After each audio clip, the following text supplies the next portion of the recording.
I told a story also recently how two women of Indigenous American descent destroyed ICE agents when they had the temerity to pull them over and ask them who they were. Now, I think this short video is well worth another look. But I have to say, the language is a bit, they don't hold back. These ladies do not hold back. We're first ones. We're Native American. We're the first ones. Oh, perfect. Perfect, huh? What are you? What are you? Are you an American citizen? No, you're not. You're not a firstborn. You're not from this land. And neither are you. Not from this fucking land. Got you on live. Go to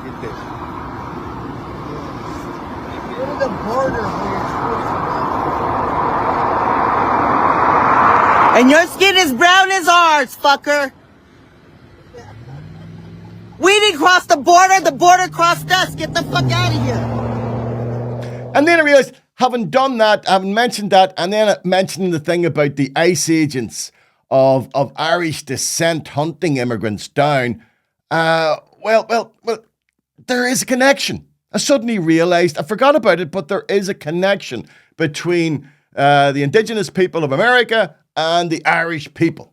And it stretches away back to the 1840s and what was called the Great Famine, but which we actually call the Great Hunger, because there was plenty of food in Ireland, but the English just shipped it out to Scotland and England and allowed the Irish to starve. So it was a created starvation and hunger.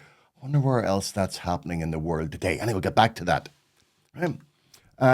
So at the height of the Irish, the Great Hunger in 1847, the Choctaw tribe, which donated $170 to help those afflicted by starvation in Ireland. Now, that amount would be equivalent to about $5,000 today. The generosity of the Choctaw Nation was breathtaking when you consider that they had been displaced and forced into a death march themselves from where they had lived to Oklahoma and a reservation. It was known by the tribe as the Trail of Tears and Death. Look it up. It's a horrible story. The empathy and generosity shown by the Choctaw was never forgotten by the Irish. In 1992, a plaque was installed in Mansion House in Dublin, the residence of the Lord Mayor of Dublin, recognising the Choctaw donation. In 1995, then Irish President Mary Robinson visited the Choctaw Nation tribal headquarters to thank them in person for their generosity at that time towards Ireland. Then in 2017, a sculpture called Kindred Spirits was unveiled in Cork, commemorating again the continuing friendship between Ireland and the Choctaw. When in 2018, then Taoiseach Leo Varadkar visited Choctaw tribal headquarters, he said, "A few years ago, on a visit to Ireland, a representative of the Choctaw Nation called your support for us a sacred memory. It is that and more. It is a sacred bond which has joined our peoples together for all time." The Taoiseach at that time, he also initiated the first of a continuing series of yearly scholarships for Choctaw students to study in Ireland. And the first student in that scholarship arrived in Ireland to begin her studies a year later, and it continues. This paying forward of the generosity of the Choctaw Nation to Ireland continues.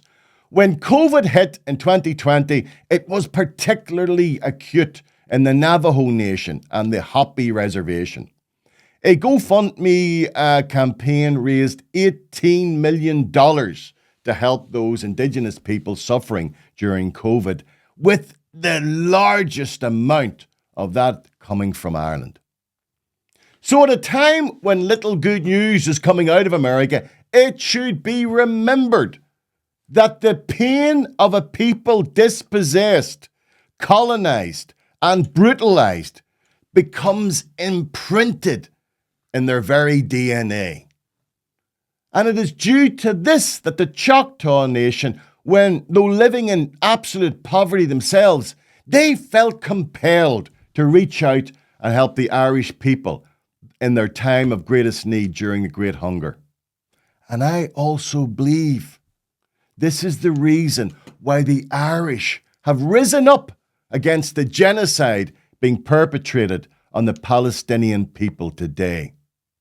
For irrespective of colour, creed, or nation, people will always empathise and help those suffering what they themselves endured in the past.